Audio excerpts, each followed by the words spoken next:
Por quê? Porque a nossa... legislação. O nosso sistema carcerário já está lotado, porque não vale a pena prender um cara por um celular, mas aí vira um problema, né? Porque aí ele vai poder roubar celular à vontade. Fica a impunidade, né? Obviamente, isso não é desculpa para o delegado não atuar e prender quem deva prender. Nossa legislação é ruim, é péssima.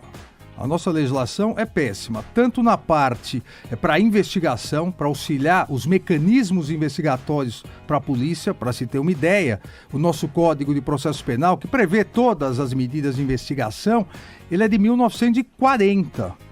Não existia internet, não existia WhatsApp, até hoje a necessidade de mandar por carta uma intimação para a testemunha não comparece, você manda uma segunda intimação, na terceira você pode determinar a condução coercitiva, ou seja, tudo muito atrasado, a necessidade dessa alteração.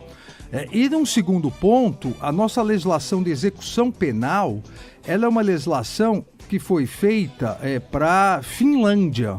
Só que nós vivemos no Brasil. Então, mas explica o que é a legislação penal para a gente poder entender também. Exato. Eu vou dar dois exemplos que tenho absoluta certeza que o ouvinte vai concordar comigo.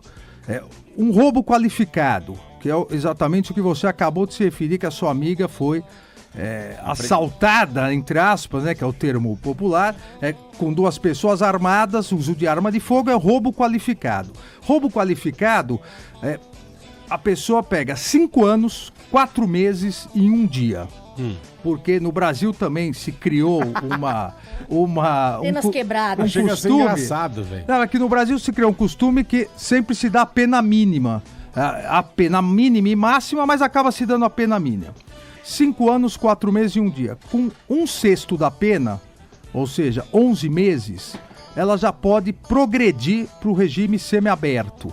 Como não há regime semiaberto instalado, ela vai para o aberto, já está na rua com 11 meses. Se nesses 11 meses, 9, 10 meses, ela leu alguma coisa, esse criminoso, ou fez trabalhos manuais, ele vai comutando na pena. Então, vai diminuindo. Alguém que coloca em risco a vida de outra pessoa com arma, rouba, ele vai ficar 9, 10 meses só preso. Não existe isso em nenhum país civilizado do mundo. Eu sou contra, salvo um caso ou outro, aumentar muito as penas. Nós não precisamos aumentar a pena no Brasil. Nós precisamos alterar a lei de execuções penais. Ou seja, a pessoa foi condenada a 5 anos, 4 meses, ela tem que cumprir em regime fechado 4 anos e 4 meses. No último ano, como em qualquer país, vai se analisar se ela tem direito a um livramento condicional. A pessoa matou alguém, homicídio, de 6 a 20 anos, pena mínima 6 anos.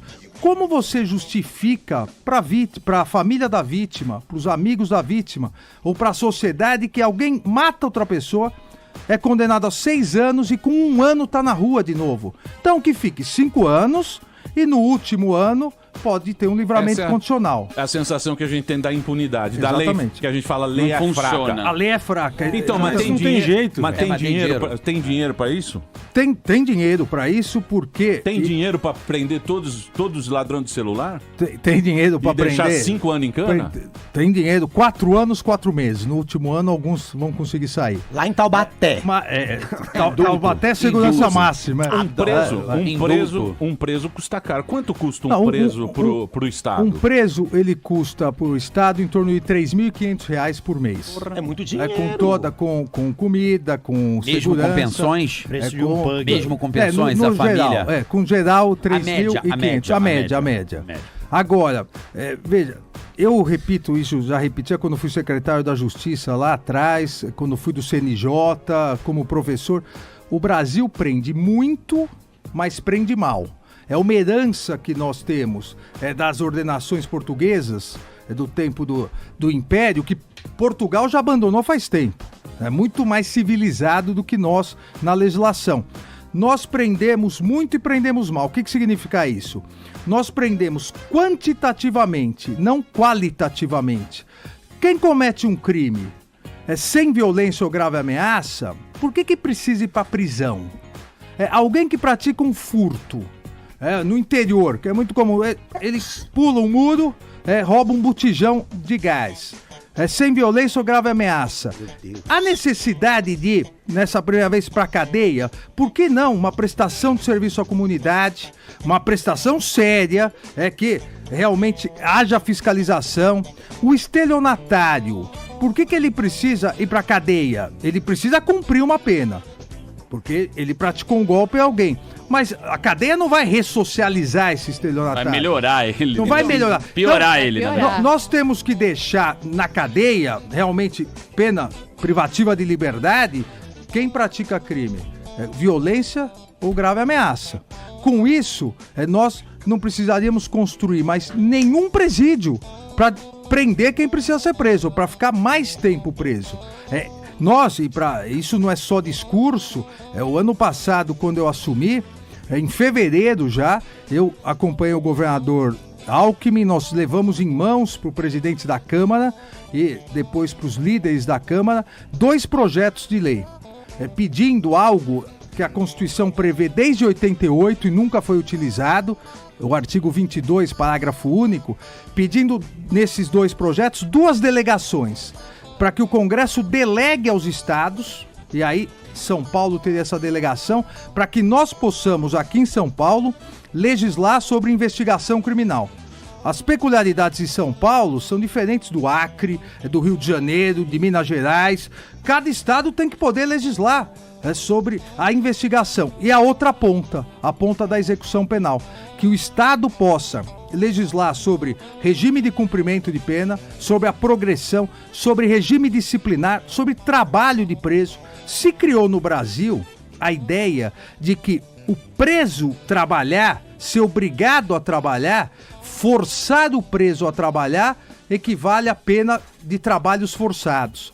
Não pode, né? Não, mas no Brasil não pode, mas são coisas totalmente diferentes. É tipo o trabalho escravo, né? O trabalho forçado é uma coisa. Sim. O trabalho forçado é aquilo que a gente vê em filme americano. Que é o cara na beira limpando a estrada. As bolas de ferro. Acorrentado. Bola de ferro, limpando pântano, quebrando pedra. É o trabalho inútil, o trabalho forçado. Sim. Esse é proibido pela Constituição. Agora, por que o preso não pode pintar a escola? Gera renda.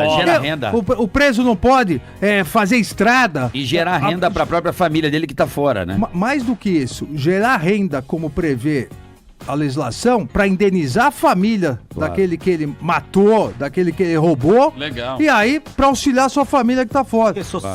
Mas isso aí, quando o cara tá tutelado pelo Estado, não é o Estado que tem que cuidar dele? Por exemplo, eu matei um cara, eu vou pra cadeia, não tô mais na sociedade. Você que vai cuidar de mim lá, você é o Geraldo Alckmin, a pão de ló. Não vem não. Com PlayStation 4. Esse é o pensamento e Netflix. Esse é o pensamento dos direitos humanos, não é? É mais ou menos assim que você falou na Dinamarca. Não, eu vou Suécia. Eu até aproveitar, porque é a segunda vez que se toca na questão de direitos humanos, o que acontece às vezes é uma deturpação de direitos humanos. Certo? Eu, até pela minha formação, sou professor de Direito Constitucional e Direitos Humanos, tanto na USP quanto no Mackenzie. A previsão, a consagração de direitos humanos, isso é importantíssimo para nós todos aqui. Essa consagração de direitos humanos é uma proteção nossa contra o arbítrio do Estado, contra a violência do Estado. Isso é absolutamente indispensável. Não há país no mundo que evoluiu sem respeito aos direitos humanos. Nós não podemos confundir direitos humanos com demagogia de direitos humanos. Isso são coisas diferentes. O que várias vezes a gente percebe é uma demagogia. Agora, isso não pode de forma alguma deixar com que se passe que os direitos humanos não são absolutamente fundamentais para que um país tenha a democracia, para que um país tenha a liberdade. O que não se pode é usar a terminologia de direitos humanos para querer uma proteção ilegal. Então, o preso não pode trabalhar, porque isso fere os direitos humanos. Não fere. Mas não é só isso que acontece, Alexandre?